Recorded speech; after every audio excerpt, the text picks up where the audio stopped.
Hello everybody, my name is Tyler Duda and I'd like to welcome you to my video demonstration project entitled The Drinking Bird.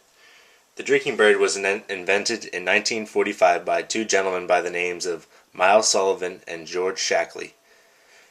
These drinking birds, believe it or not, are actually thermodynamic cycles, not just kids' toys. But before we get into the thermodynamics behind the toy, let's take a look at the bird's anatomy.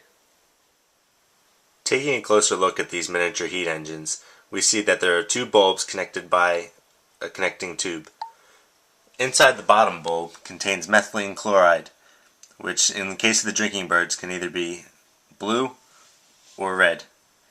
As we look up the connecting tube, we see that the top bulb contains the bird's beak, which probably is the most important part to this thermodynamic cycle, but we'll get to that later. Also, the birds have a fashionable hat, green feathers, and red shoes. Although these child's toys may seem simple, these drinking birds actually deal with complex ideas within physics and chemistry, including the ideal gas laws, heat of vaporization, and principles from Maxwell and Boltzmann. To begin the cycle and to get the bird to drink, first we must fully submerge the bird's head underwater.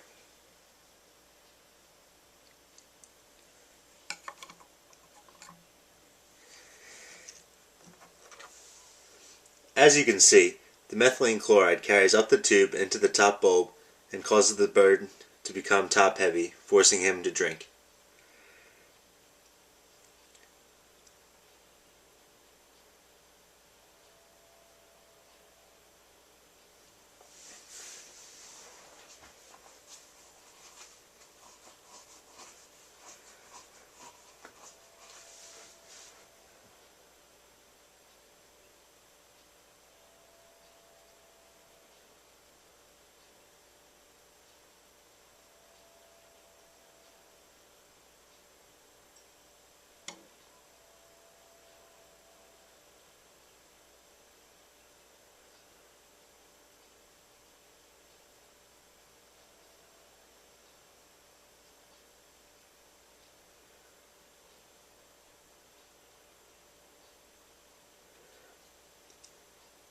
So the process begins with the water evaporating from the bird's head, which causes the temperature of the top bulb to decrease.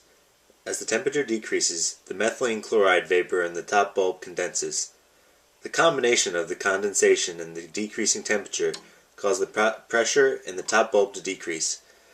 The difference in pressures between the two bulbs cause the liquid to be forced up the tube.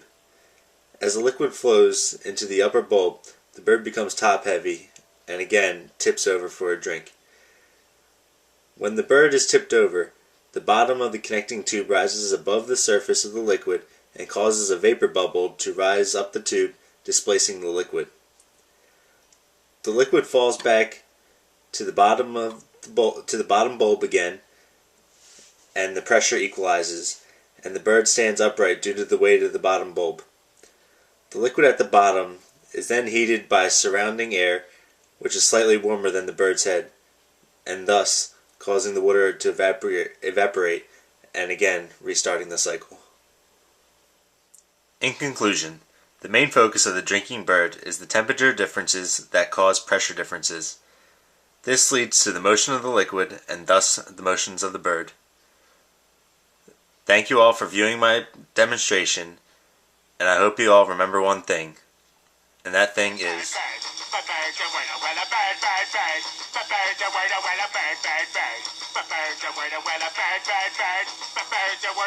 Don't you know about the bird? Well, Peter's gonna tell you about the bird.